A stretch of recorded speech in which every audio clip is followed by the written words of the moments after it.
નમસ્કાર, હું છું એન્કર અર્પિતા પટેલ. આપ જોઈ રહ્યા છો news snap channel. News snap ચેનલમાં દર્શક મિત્રો આપનું હાર્દિક સ્વાગત છે.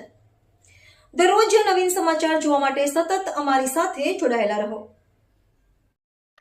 આવનારા સમયમાં જ્યારે કેન્દ્ર સરકારમાંથી નાણાં વિભાગમાંથી બજેટ રજૂ થવા જઈ રહ્યું છે, ત્યારે કેન્દ્ર સરકાર પાસે અમારા સિરામિક ઉદ્યોગકારોની અમારી એક લાગણી છે અને એક માગણી છે કે સિરામિક ઉદ્યોગને એ અત્યારે હાલ મંદીમાંથી પસાર થઈ રહ્યો છે.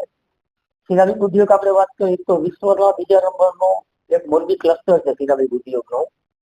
તો એનો ભારત સરકારને અમારી એક માગણી છે કે સિરામિક ઉદ્યોગમાં જે અત્યારે 18% જીએસટી જે દર લાગુ રહ્યો છે, એમાંથી 5%માં જીએસટીમાં સમાવેશ કરવામાં આવે. આના માટે અમે વારંવાર દરેક વખતે અમે રજૂઆત નાણાં મંત્રાલયમાં અને કેન્દ્ર સરકારમાં કરતા આવ્યા છીએ.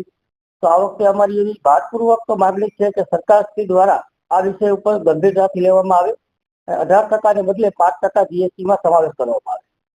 બીજો મુદ્દા છે કે જે અત્યારે હાલમાં એક્સપોર્ટ જે વાત કરીએ કે એક્સપોર્ટમાં બહુ મોટો મહત્વનો ફાળો રહ્યો છે મોરબીનો. તો મોરબીમાં એક્સપોર્ટ અત્યારના સમય પ્રમાણે આપણે 5 વર્ષ પહેલા જે એક્સપોર્ટ હતો અને અત્યારે જે એક્સપોર્ટ છે, તો 5 વર્ષ પહેલાના પ્રોડક્શન કેપેસિટી અને આજની પ્રોડક્શન કેપેસિટીમાં જો આપણે જોવા જઈએ તો એક્સપોર્ટ આજે આપણું ઓછામાં ઓછું 30,000 કરોડ રૂપિયા હોવું જોઈએ, જે હાલ અત્યારે આપણે 15,000 થી 17,000 કરોડ રૂપિયા કરી રહ્યા છીએ. તો જો સરકાર દ્વારા આ એક્સપોર્ટ ઇન્સેન્ટિવ અથવા તો એક્સપોર્ટને લગતા કોઈ બીજા બેનિફિટ આપવામાં આવે તો આ એક્સપોર્ટ હું માનું છું કે ચોક્કસપણે 30,000 થી 35,000 કરોડ રૂપિયાનું આપણું એક્સપોર્ટ થઈ શકે છે. ત્રીજા મુદ્દા ઉપર વાત કરીએ તો સિરામિક ઉદ્યોગ જે છે એ મોરબીની અંદર 90% સિરામિક ઉત્પાદન મોરબીની અંદર થઈ રહ્યું છે. ત્યારે અમે સરકારશ્રી પાસેથી એવી પણ એક અપીલ કરીએ છીએ, માગણી કરીએ છીએ કે સિરામિક ઉદ્યોગને લગતા કોઈ પણ ટેસ્ટિંગ મશીનરી હોય, ટેસ્ટિંગ લેબોરેટરી હોય, એનું અહીંયા સ્થાપના કરવામાં આવે. જે અત્યારે હાલમાં CGCRI જે છે એ કલકત્તાની અંદર અને અમદાવાદની અંદર એની બ્રાન્ચ આવેલી છે. તો અમે એવું ઈચ્છીએ કે અમારે કોઈ પણ સેમ્પલ કરાવવું હોય અથવા કોઈ મટીરિયલના ટેસ્ટિંગ કરાવવું હોય તો અમારે તેને અહીંયાથી અમદાવાદ અથવા તો કલકત્તા મોકલવા પડતા હોય છે. તો અમારી એ પણ માગણી છે કે એવી કોઈ ફેસિલિટી જે સિરામિક ક્લસ્ટરને સ્પેશિયલ ફાળવવામાં આવે અને અહીંયા એના ટેસ્ટ રિપોર્ટ થાય એવી એક વ્યવસ્થા ઊભી કરવામાં આવે.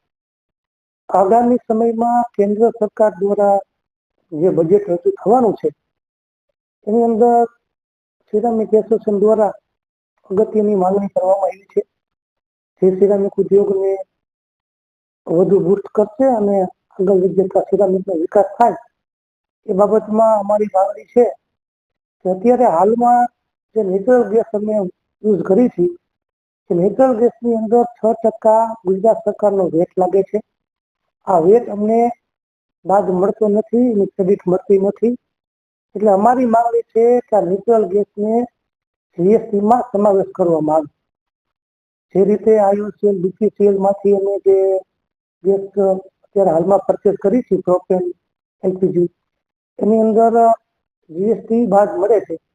તો અમારી માંગણી એવી છે કે ગુજરાત ગેસને પણ આ નેચરલ ગેસ છે એને પણ જીએસટીમાં સમાવેશ કરવામાં આવે. આ ઉપરાંત ટાઇલ્સ ઉપર અત્યારે હાલમાં 18% જેટલો જીએસટી લાગે છે.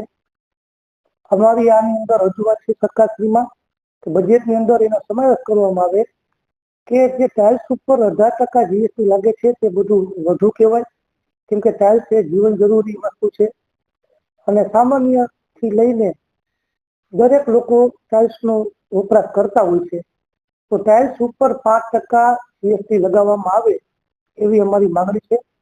તો આ ઉદ્યોગ છે સિરામિક ઉદ્યોગ એને વધુ બૂસ્ટ મળશે અને એનો વપરાશ વધશે અને MSME ઉદ્યોગો છે એને પણ આમાં બળ મળશે. તો અમારી માંગણી છે કે આ ટાઇલ્સ છે એને 5%માં સમાવેશ કરવામાં આવે.